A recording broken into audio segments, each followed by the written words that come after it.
você tem o conjunto de ativos, né? Que são os bens e direitos que a empresa tem. Né? E você tem dois grupos de ativos, que é o ativo circulante,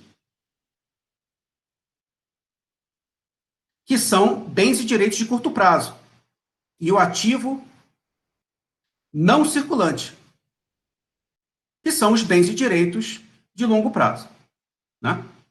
E você tem do outro lado o passivo e o patrimônio líquido, que são as obrigações, deveres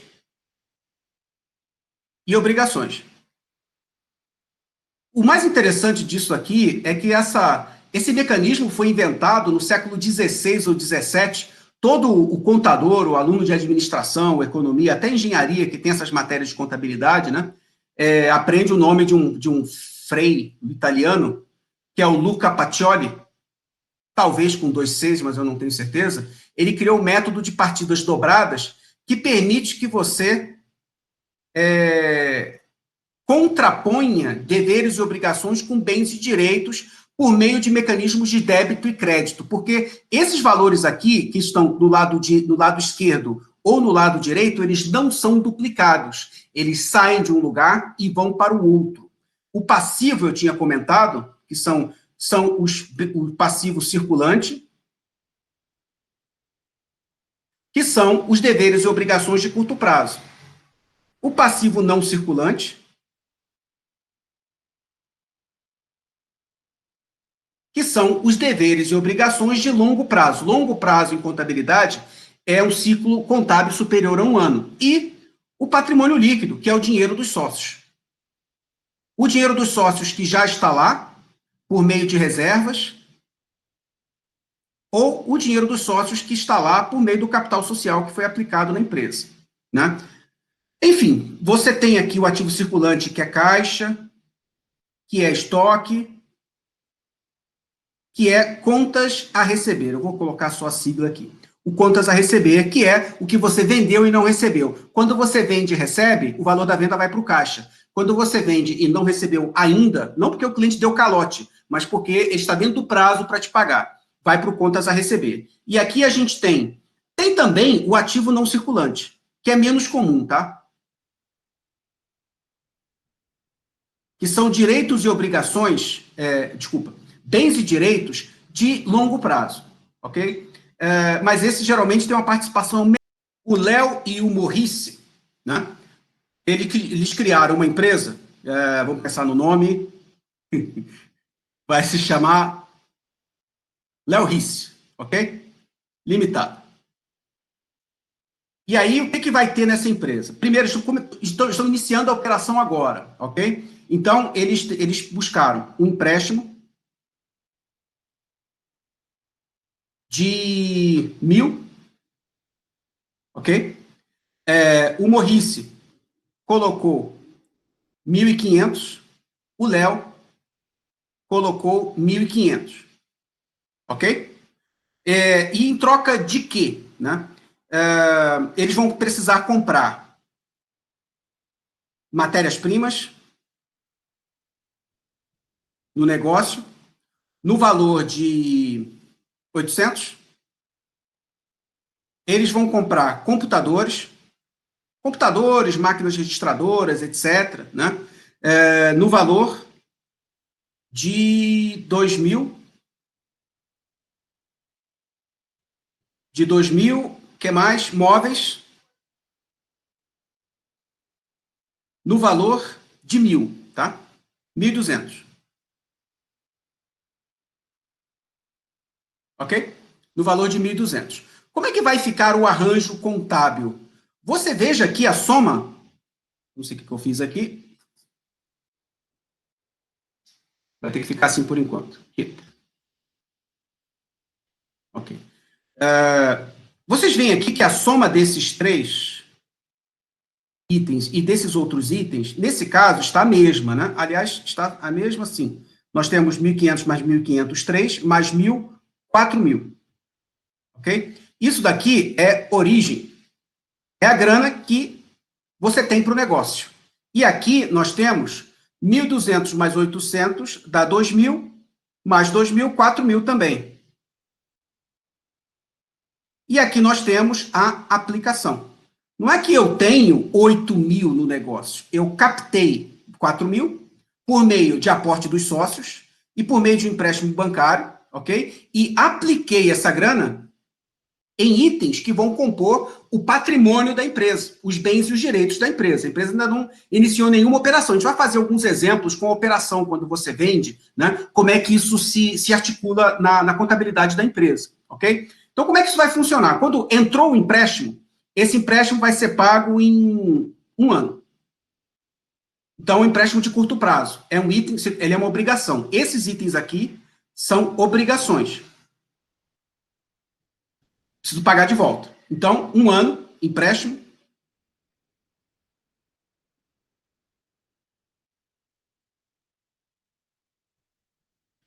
De 1.000. Ok? Depois tem o capital social, que é o aporte dos sócios, que dá 3.000. Do Morris e do Léo. Ok? Ainda não tem lucro, então não tem reservas. O capital social é esse. Então, nós temos 1.000 de passivo circulante e 3.000 de capital social. Como é que esse dinheiro foi aplicado? Em matérias-primas, então aqui é estoque.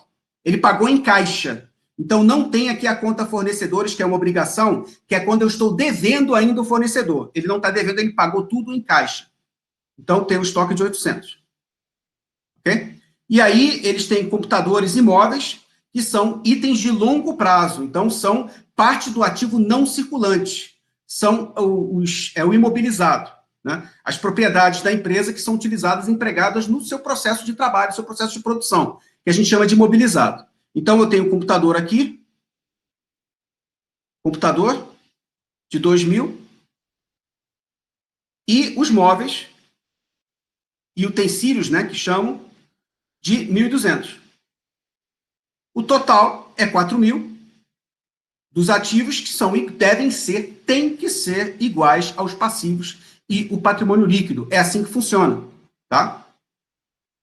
Esse é um pouco, claro, aqui de maneira simplificada, porque nós não estamos fazendo um curso para formar contadores, né? Nós estamos fazendo um curso para entender, gerar inteligência a partir dessas informações, tomar decisões a partir dessas informações. Então, esse é um pouco a essência do método de partidas dobradas. Entra numa conta e sai para outra, de modo que eles se anulam, se igualam, né?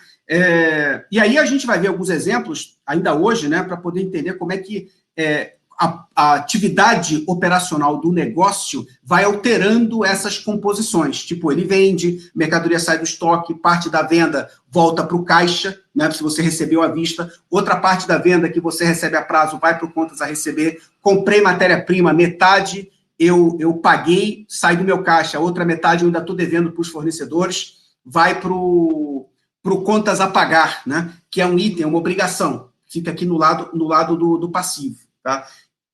Isso é o retrato patrimonial, é um pouco a prática, bem pouco da prática daquilo que nós discutimos no nosso primeiro encontro, né? Depois das apresentações que cada um fez na parte inicial da nossa aula.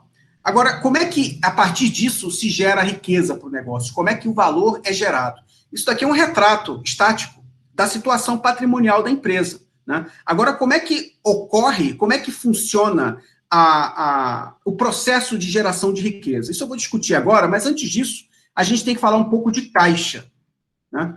Parece que tem alguém querendo entrar, deixa eu ver. Continuando aqui, eu estava comentando com vocês, e usei até o exemplo, durante a apresentação, o Marcelo Aguiar, ele tinha comentado, né, que ele iniciou a sua atividade profissional na empresa em que ele trabalha, como na área operacional, engenheiro de produção, ele é bombeiro, na empresa de engenharia de segurança de incêndio, etc. E agora ele quer entender a função financeira, né? Aí eu comentei com vocês que uma boa operação, sem uma boa gestão financeira, pode, ao longo do tempo, levar a empresa a ter problemas de liquidez e, consequentemente, fechar as portas, porque o objetivo de qualquer negócio é gerar lucro a partir da rentabilidade dos seus ativos, né? Isso se dá não por sorte, mas por gestão, né? E o processo, ele é cíclico, ele começa com caixa e termina com caixa, senão começa com caixa e termina com mais caixa. Se houver menos caixa durante toda a atividade funcional, né, que é a operação do negócio, tem alguma coisa errada. E essa alguma coisa errada pode ser por circunstâncias da conjuntura, por exemplo, a gente teve um choque de demanda, né, por conta do Covid. Isso está fora do controle da maioria das pessoas, né, da maioria dos empresários. Tem menos caixa em circulação, então o empresário não é que pode fazer muito em relação a isso, ele tenta sobreviver, né, dependendo do setor em que ele atua, obviamente. Mas tem outros que são por consequência da gestão da empresa. Estão acontecendo coisas do negócio que os gestores não estão conseguindo enxergar por conta de não ter indicadores para acompanhar o desempenho econômico-financeiro da empresa, né? Mas tudo isso começa com a percepção dessa questão aqui. De onde está vindo a grana da empresa? Lembrando que a grana da empresa, você tem os ativos, né?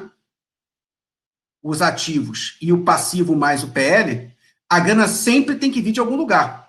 Ela vai vir, sobretudo, de banco e de sócios. Mas ela também pode vir de fornecedores. Às vezes o fornecedor te faz um empréstimo em mercadoria, te dá um bom prazo para pagar, porque ele tem interesse em fomentar o seu negócio, porque isso vai gerar fluxo de negócios para ele. Mas esse é um caso menos comum, né? E o caso normal dos fornecedores, ele dá um prazo razoável de alguns dias para você pagar, mas isso não é suficiente para financiar toda a operação do seu negócio, né? Se fosse, todo mundo ia querer empreender, né? O fundamental aqui é empreender com o dinheiro dos outros, que é o banco, empreender com o dinheiro dos sócios. Todas essas fontes de capital têm um risco enorme, porque se o teu negócio não gera caixa para cobrir o serviço da dívida, você pode ficar inadimplente. Se o teu negócio não gera caixa suficiente para poder remunerar de volta os sócios, o sócio vai acabar saindo do negócio, vendendo sua participação, né, e saindo do negócio, porque ele pode pegar o seu dinheiro e colocar numa atividade que tenha uma rentabilidade maior, né?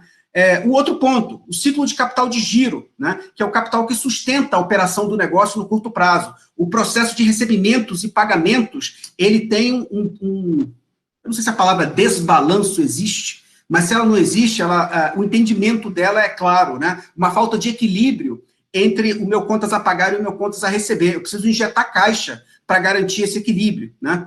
E o investimento, que é o que compõe os ativos necessários para o seu negócio acontecer. Então, tem dois componentes aqui que são extremamente importantes, que é a tua estrutura de produção, quer seja um serviço, quer seja um produto, né? Quer seja um produto que você fabrica ou um produto que você comercialize, né?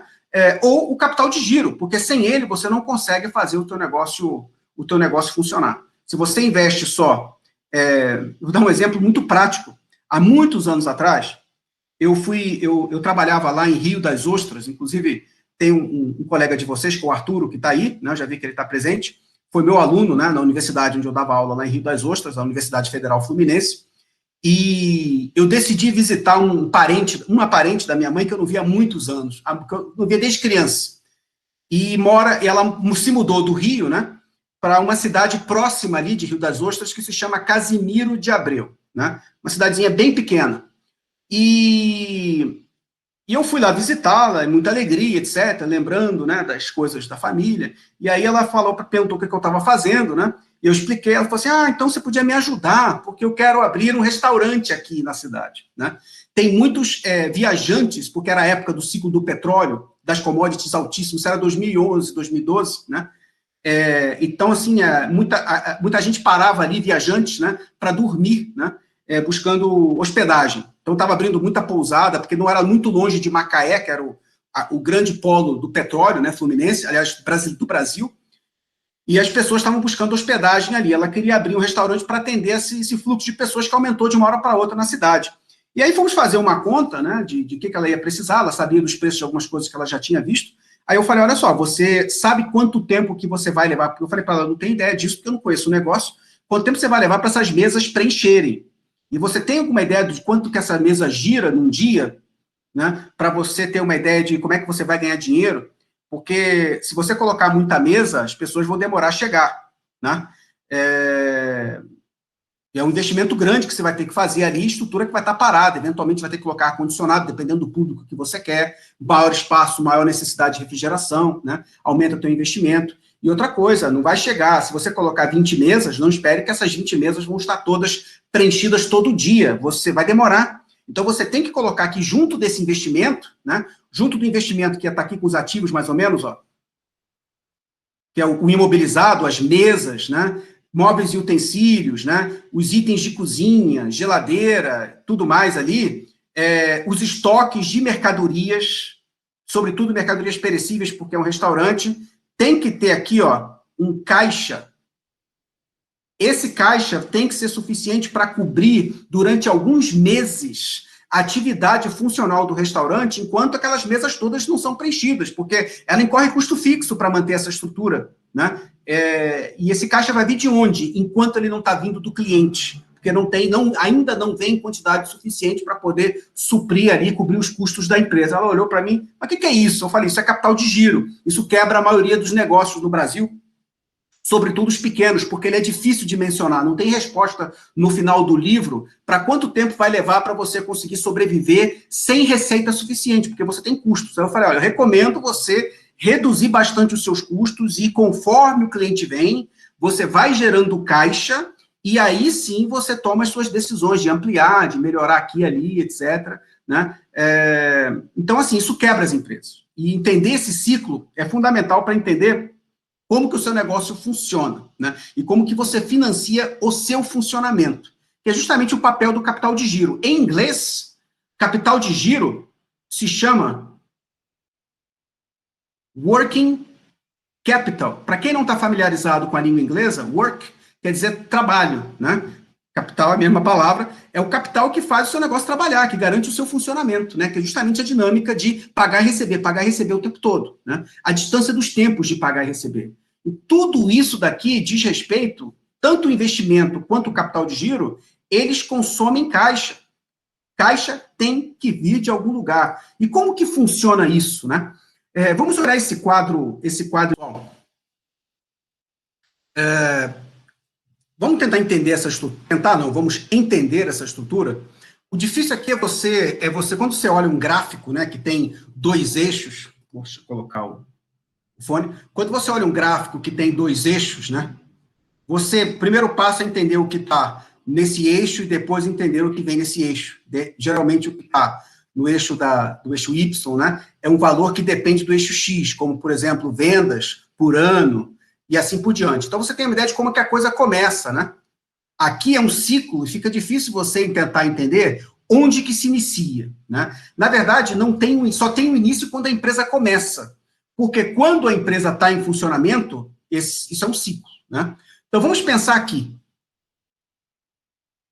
Vamos iniciar por aqui, porque sem o dinheiro, voltando aqui, esse é o slide 11, no exemplo lá da empresa que a gente idealizou, sem essa grana aqui, o negócio não existe. Tá? Sem esse dinheiro, o negócio não existe. Então, o primeiro passo é o dinheiro da firma. Ok? De onde veio, né, e para onde ele foi, é o que a gente vai tentar responder aqui. Primeiro, você precisa de dinheiro, e esse dinheiro vem dos financiadores, que podem ser, no caso, bancos, e podem ser os sócios. Ok? Sócios, e nesse caso, bancos. Pode ser um ou outro, uma combinação dos dois. O que é importante é ter dinheiro. Okay? Esse dinheiro flui para a composição de equipamentos, se você é fabril, se você é uma indústria, né? Salários e honorários, seu contador, né? Seus funcionários, seus colaboradores, etc. Isso vale para todos, obviamente. As despesas com os gastos com energia, internet, né? Gás, né? Se for o caso, e assim por diante. Suprimentos e materiais que você vai precisar na execução do seu negócio. Tudo isso é necessário, todos esses elementos aqui, acho que é melhor eu mudar aqui o apontador. Eu apanhei com esse negócio aqui, com essa mesa digitalizadora, e agora eu já estou craque. Todos esses 4 componentes, se resumem a 4 componentes, eles têm uma origem, eles precisam de dinheiro para que eles possam ser incorporados no negócio. Uma vez ali, né, os seus equipamentos, computadores, máquinas, os seus colaboradores, a sua estrutura que consome energia, né, água, gás, etc., e os seus suprimentos e materiais, né, acho que nós temos aqui alguém querendo entrar. Bom, então todos esses componentes, né, eles têm uma função, que é gerar algo que seja vendável, algo que você vai disponibilizar para a sociedade, né? E se a sociedade achar valor nisso, ela vai pagar o preço que você está cobrando pelo seu produto ou pelo seu serviço. Uma parte disso é vendido a prazo, outra parte disso é vendido à vista, ok? Uma parte a prazo, a crédito, outra parte à vista. Se você vendeu à vista, ou a parte que você recebeu à vista, você recebe em caixa, ok? Imediatamente. Do que você vendeu a prazo, depois de um certo tempo, isso vai chegar ao caixa.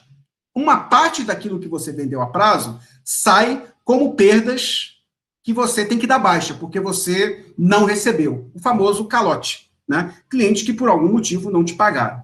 Isso varia entre 3% a 5% em situações normais, e às vezes até 10%, tá? Mas geralmente os números mágicos que a gente vê por aí para comércio é de 3% a 5%. Então, geralmente as empresas fazem aqui uma provisão de dinheiro, né? Para cobrir aqui essas perdas referentes a vendas que não foram, que foram concretizadas em termos de vendeu, mas não recebeu, ok?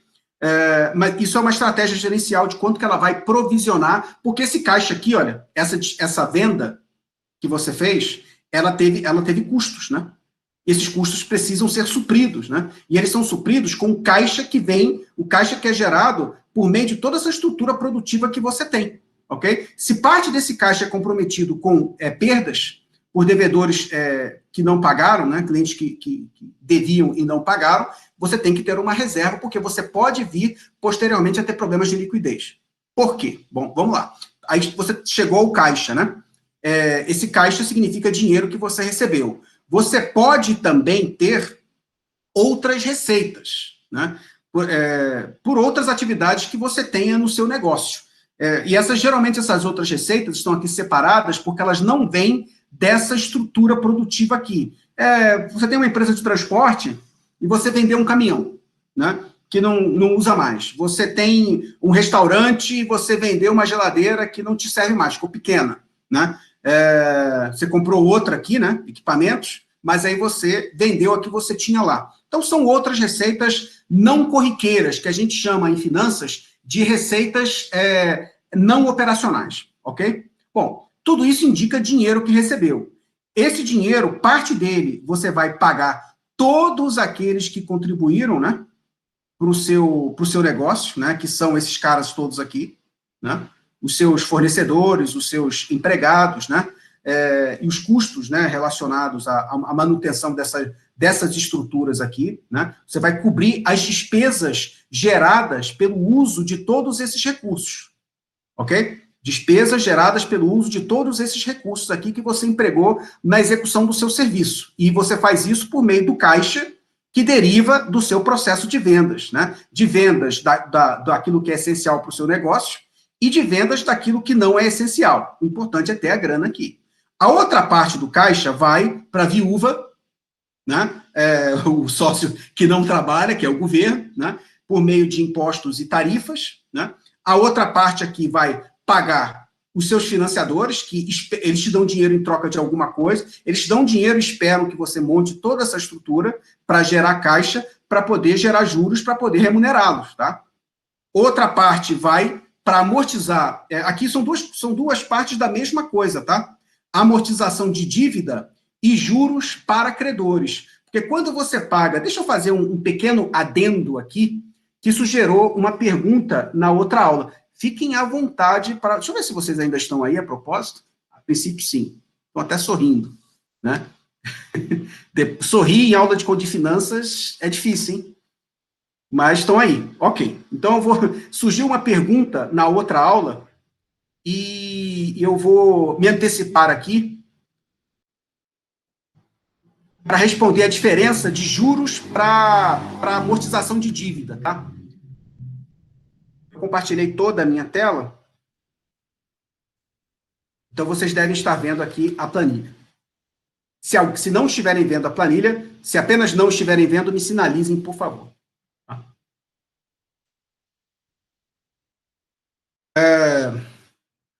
Vamos pegar aqui um exemplo da compra de um item qualquer que vale um bem, né?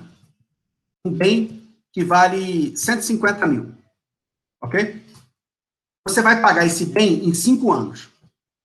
Então, hoje, daqui a 1 ano, daqui a 2 anos, daqui a 3 anos, daqui a 4 anos, daqui a 5 anos, ok? Então, você tem a seguinte estrutura aqui.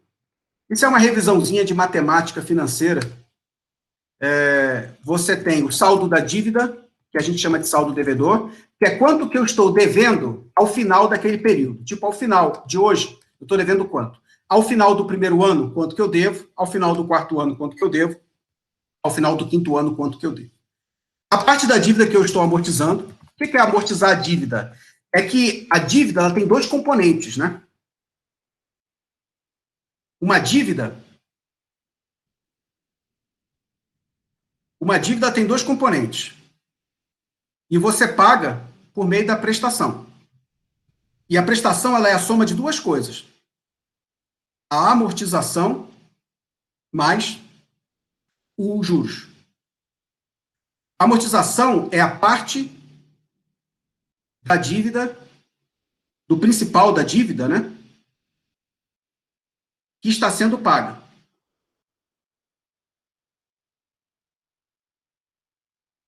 E os juros é a remuneração do emprestador. O que significa isso? Eu peguei 150 mil aqui, então a amortização vai ser igual a 150 mil. Tenho que devolver os 150 mil. Só que ele não é seu pai nem sua mãe, né? Que você pega emprestado e às vezes nem paga, né? Aí ele é um banco e ele vive disso, porque ele recebe dinheiro dos outros e empresta, ele recebe de A e deposita no banco, empresta para B, e é assim que ele ganha dinheiro. Então ele precisa da sua remuneração, que são os juros, que vai ser mais uma determinada quantia que vai depender da taxa de juros do empréstimo. Então, você vai devolver 150 para ele, mais os juros. E todo mês você amortiza, todo mês, né? Se a prestação for mensal, todo mês você amortiza a parte da dívida, né? E paga os juros para o banco. Então, nós temos aqui alguns detalhes dessa transação. Os juros a taxa de juros são de 2% ao ano, tá? Bem de capital. 3%. O ano para bem de capital. O que mais que a gente precisa de informação? São 5 prestações. Não é amortizando, é amortização.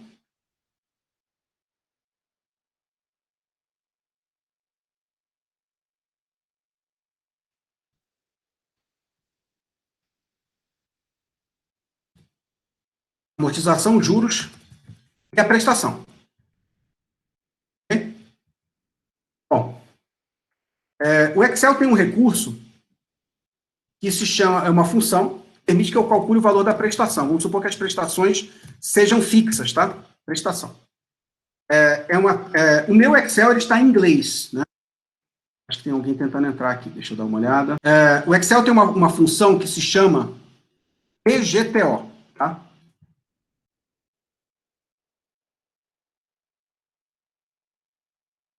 Qual PGTO que ela dá o valor da prestação, tá?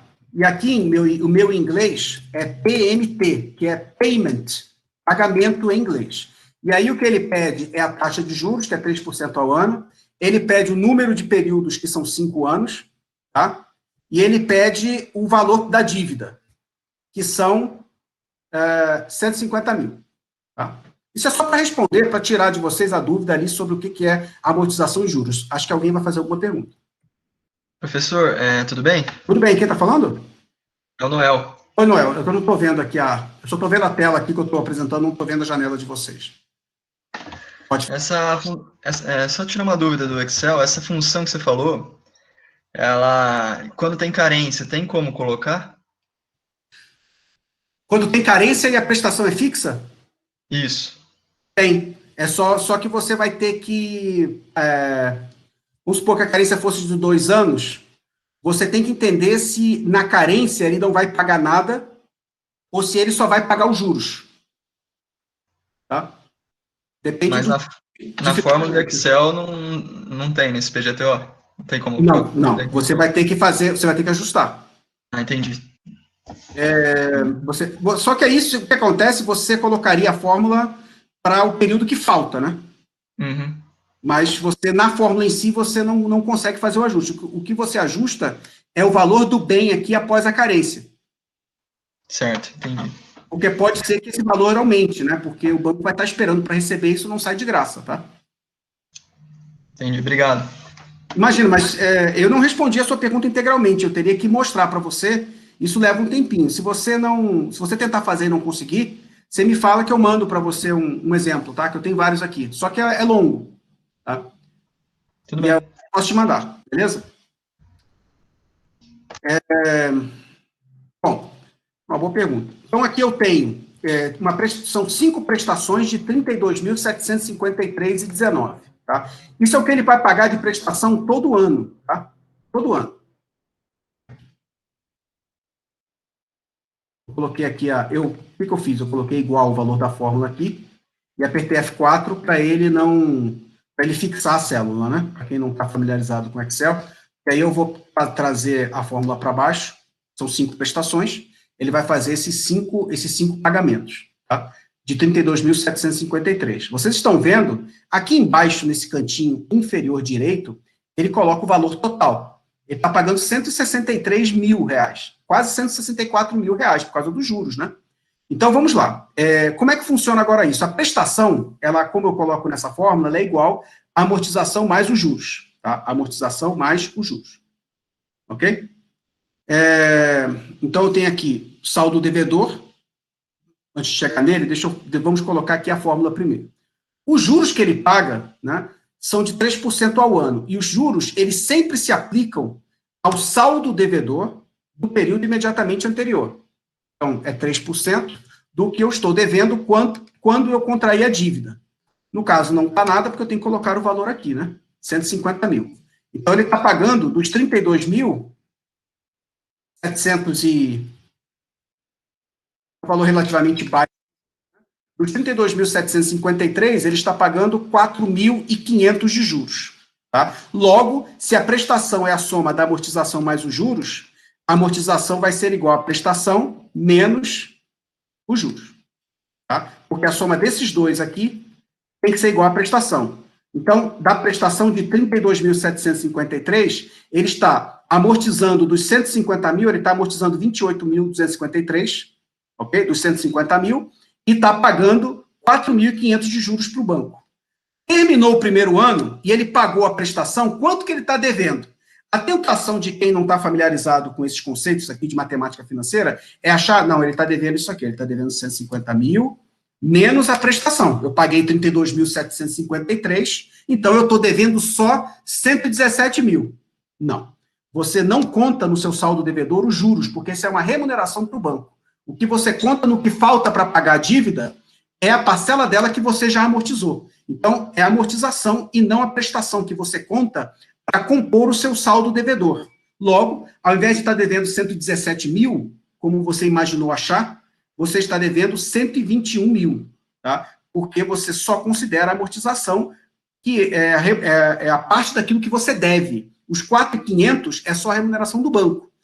Se você tivesse recurso para pagar o bem já aqui no primeiro ano, esse é o valor que você teria que pagar para o banco.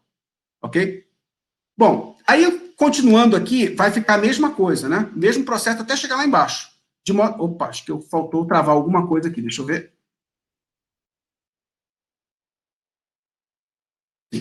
Eu tenho que trazer esses aqui para baixo. A amortização também, vocês vão ver aqui, vamos lá. Ver o que pode estar acontecendo.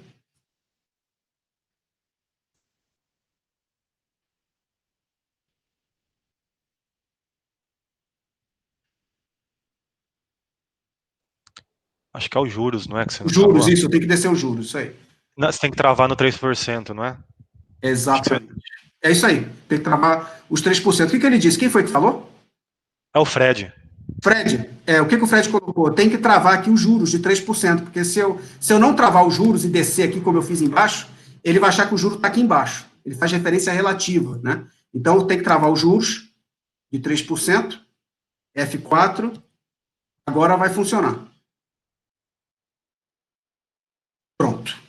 quer dizer isso? Deixa eu colocar os números bonitinhos aqui.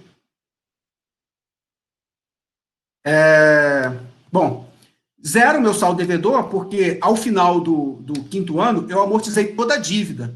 Parece complicado aqui, mas se você juntar todos esses e somar, e olhar aqui ó, no canto inferior direito, a soma é 150 mil, que é a soma da amortização. Aqui eu estou devolvendo o que eu peguei emprestado, e isso aqui são os juros que eu estou pagando. Ok? A soma dos juros, 13.766, juros baixos, né?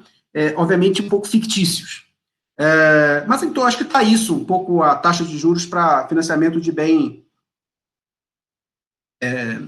industriais, né, do BNDES. Talvez um pouco mais. Ok, por que eu fiz esse quadro aqui? Para mostrar para vocês que são duas coisas que você paga com a prestação. Você amortiza a dívida e a amortização da dívida, ela reduz lá o seu patrimônio. Quando você amortiza aqui, quando você pegou os 150 mil de empréstimo e pagou no final do primeiro ano 28 mil, você vai aqui, olha, lá no balanço patrimonial, né? E aí, olha, você reduz aqui o valor do empréstimo, com o valor da amortização daquele ano, especificamente, ok? Ele vai reduzindo até zerar. Mas e os juros? Os juros não estão aqui, porque os juros são um resultado, não são uma variável de patrimônio. O juro é um custo. O empréstimo é uma troca. Ele reduz o meu patrimônio, porque esse empréstimo, ele compunha o meu capital. Conforme eu amortizo a dívida, o valor dessa obrigação, porque é uma obrigação, começa a diminuir. Mas os juros são uma remuneração do banco. E o juro, então, vai afetar uma outra variável. O juro é um custo, que é a demonstração de resultado que a gente vai ver daqui a pouco. Né? E a demonstração de como o juro é um resultado, ele é um custo, ele afeta o lucro. Como a amortização ela é uma devolução, ela é só uma troca, ela afeta o meu patrimônio, reduz o meu patrimônio. Então, por isso que aqui, no slide 11, você tem essa distinção dos dois componentes, tá? Uma parte do meu caixa eu uso para pagar juro para banco, que afeta o meu lucro, e outra parte eu amortizo dívida, que afeta o meu patrimônio. Tá? Tendo pago, então, todos os elos aqui da minha estrutura produtiva, tendo pago os impostos que são a minha obrigação como uma pessoa jurídica, tendo pago juros para os credores, né, e tendo amortizado as minhas dívidas, né, está faltando alguém aqui receber, que pode receber ou não, dependendo das circunstâncias, né? Em circunstâncias normais, uma parte, então, desse caixa, vocês estão vendo que é no final, né? Depois de todo mundo ter recebido, uma parte aqui, olha, vai para os sócios por meio de dividendos, ok? Que é a participação, o direito, né? A participação do sócio que não trabalha no negócio. O sócio, ele tem dois tipos de remuneração, né? Tem um sócio que está, deixa eu habilitar aqui a canetinha, tem o sócio que trabalha, então ele está aqui, o sócio que trabalha. Ele tem participação no negócio e trabalha. E o sócio que investe. E tem os dois, o que investiu e trabalha, né, que é esse que está aqui e está aqui. E o sócio que investe, que está aqui somente. Né? O sócio que investe, ele não tem... Acho que alguém vai perguntar alguma coisa. É o Fred, Alex. É Fred. Eu tenho só uma dúvida. Pensando nesse seu exemplo, vamos falar no empréstimo de 150 mil reais aí. Eu fiz esse empréstimo, então ele entra como um passivo, de certa forma, porque eu tenho que pagar os credores. Mas vamos falar que eu pego parte desse cara e invisto em imobilizado e a outra parte em matéria-prima. Como que eu visualizaria isso no balanço patrimonial? Eu enxergaria 75 nos ativos, né? E 150 nos passivos. É exatamente isso, né? Vamos lá. Aqui ativo, né? E passivo mais patrimônio líquido. Então, ele pegou empréstimo hoje, né? 150. Isso. O que ele fez com 150 mil? Parte dele é investido em imobilizado, vamos falar 50%, né, em maquinário, e 50% em matéria-prima. Vamos colocar aqui, imobilizado, vamos colocar 30%, tá? Tudo bem. Vamos colocar, dá 30%, dá 45, não é isso? Dá 45, né? Sim. 45 dos 150. Depois ele colocou 105 em matéria-prima, talvez? Ou você quer distribuir de outra forma? 100 em matéria-prima, tá? Tá bom. Ok. Sobrou quanto aqui? 5. Aí, o que sobrou é caixa. Ok. Tá? Então, como é que fica distribuído esses 150? Caixa, que é 5, estoque, que é 100, e o imobilizado, né? Imobilizado, que é 45. Ok? Perfeito. Então, soma 150 aqui e a soma 150 aqui. Perfeito. Aí a gente posicionou no empréstimo. Então, os juros que eu tenho que pagar ao longo do ano, eu não vou enxergar no balanço. Ele chega no balanço no final, porque tem aqui o patrimônio líquido, você tem o capital social e tem as reservas, e as reservas são lucro. Depois que você apurou o lucro, só no final, a parte do lucro que você não distribuiu para o sócio, porque assim, você tem o caixa final, que é lucro, né? Uhum. Uma parte dele, vamos supor, 30% você distribuiu para o sócio. Depois de ter pago todo mundo, tá? De ter pago todos esses caras aqui. Tá? Já pagou todo mundo que tinha que pagar, 30% distribuiu para os sócios, e aí, ó, sobrou quanto aqui? 70% para recompor o caixa da empresa, ok? Uhum. Seu lucro.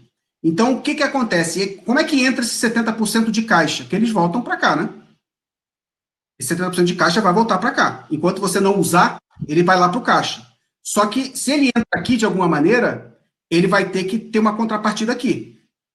Então, esse lucro reinvestido, ele entra, no final, aqui no patrimônio líquido. A gente vai fazer um exemplo disso, mas ficou um pouco clara a ideia.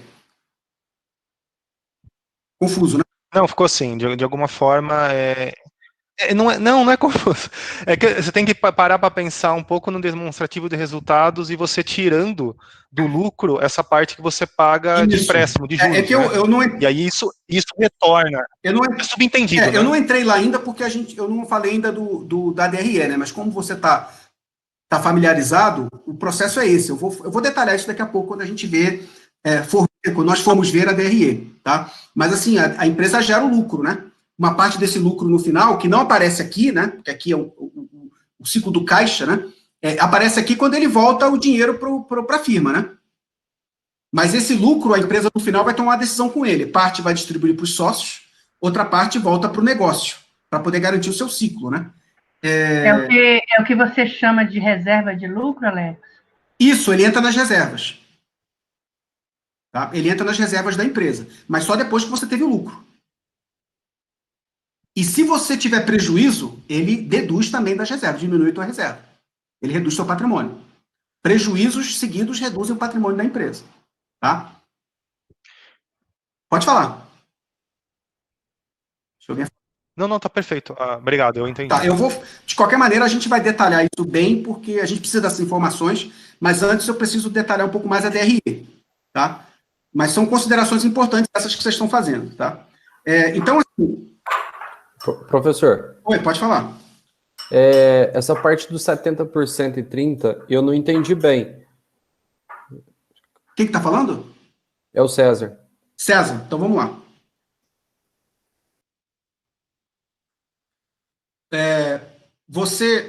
Esse aqui, bom, deixa eu começar a história aqui. Eu tinha parado, né? Eu tinha parado nesse ponto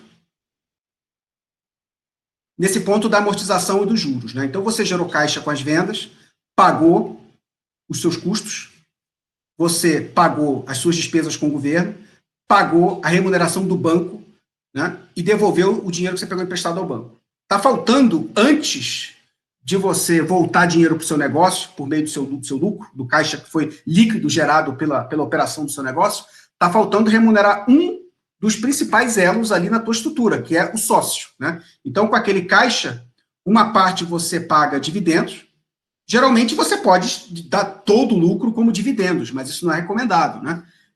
E outra parte vai compor o dinheiro da firma, né? Parte do caixa que sobrou depois de você ter pago, remunerado todos esses fatores aqui. Você tem, aí eu estava falando, são dois tipos de sócio, né? O sócio que trabalha e investe, O sócio que trabalha, ele está aqui, porque o trabalho e o capital são duas coisas diferentes. São duas coisas distintas, tá? O seu trabalho ali, gerenciando o negócio, você tem uma remuneração, quer o seu trabalho como membro do conselho, quer o seu trabalho como gestor, presidente, diretor, etc., e tem a sua participação referente ao capital que você aportou ali no negócio. E aí isso é um acordo entre os sócios para entender qual vai ser a remuneração que você vai ter exercendo funções administrativas na empresa, né? Então, quando você receber esse caixa aqui, o prolabore do sócio já foi pago aqui, né? Nessa fase.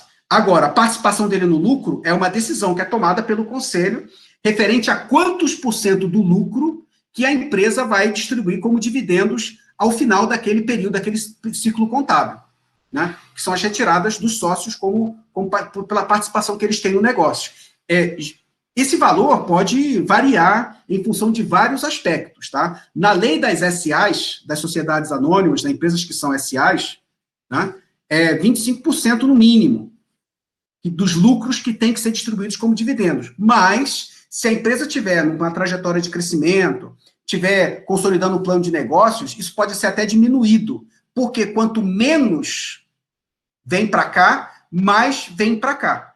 Supondo que esse dinheiro que deixou de ser pago para o sócio vai ser empregado para fazer a empresa crescer. Tá? Vai ser empregado para fazer a empresa crescer. Eu lembro até hoje de um comentário que eu falei, que eu fiz de uma empresa, que eu fiz o valuation, e eu falei, falei para os sócios, vocês estão retirando muito.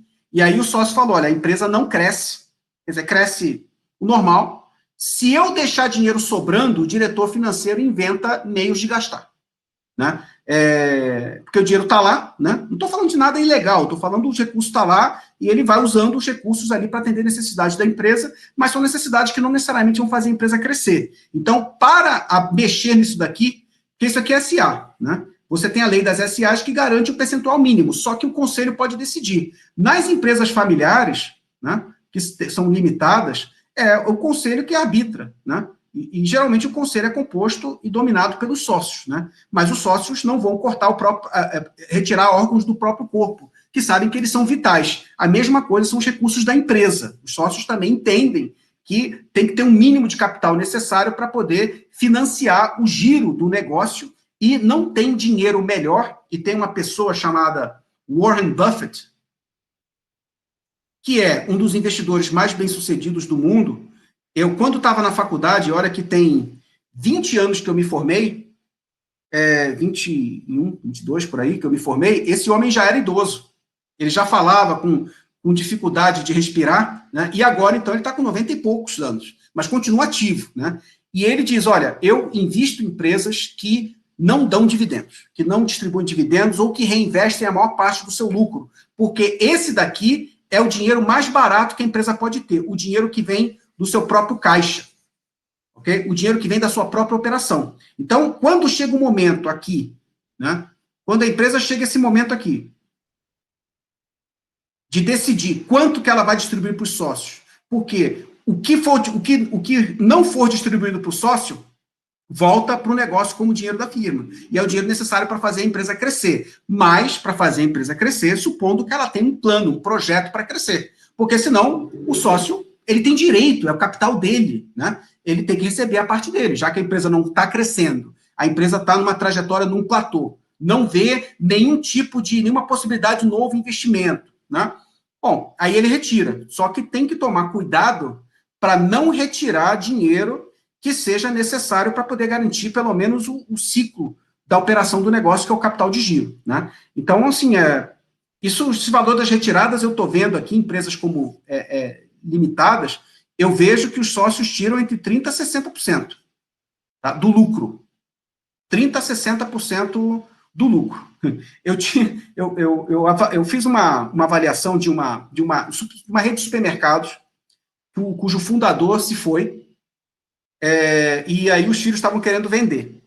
E estava em dúvida sobre a oferta que estava sendo feita pelo comprador, e eu fiz uma avaliação e coloquei a minha opinião ali sobre o valor, né? E eu tive que olhar os demonstrativos contábeis, ali me debrucei, e vi que a retirada do sócio era de 3 a 5%.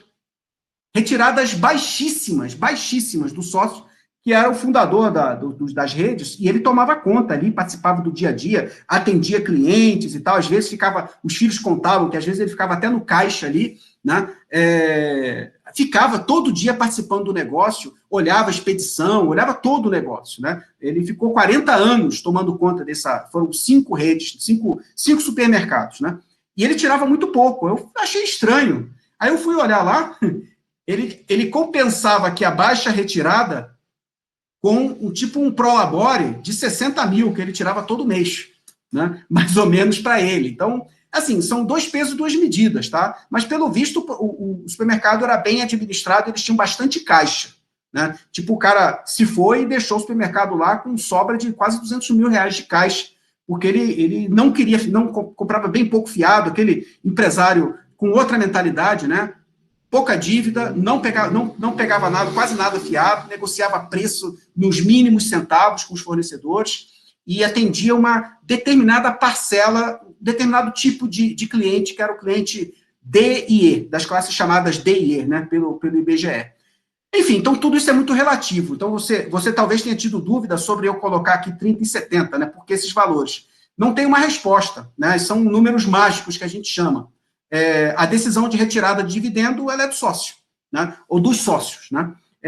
Não pode retirar aquilo, obviamente, que for causar uma sangria de caixa a tal ponto que a empresa possa ter dificuldade para operar. Ok? Agora, o quanto retirar, essa é uma pergunta que não tem resposta no final do livro, né? A percepção dos sócios, claro, eu consigo calcular quanto que a empresa precisa de capital de giro dada a sua operação. Então, ela não pode ter uma retirada que possa comprometer aquilo, caso a empresa não tenha caixa. Mas se é 30, se é 60, se é 40, isso depende de uma série de questões, inclusive da própria conjuntura do mercado. Tá? Não sei se ficou claro a resposta. Quanto àquela outra questão dos lucros reinvestidos, das reservas, eu vou detalhar isso quando eu falar, agora depois do nosso intervalo, sobre a demonstração de resultado. Ok?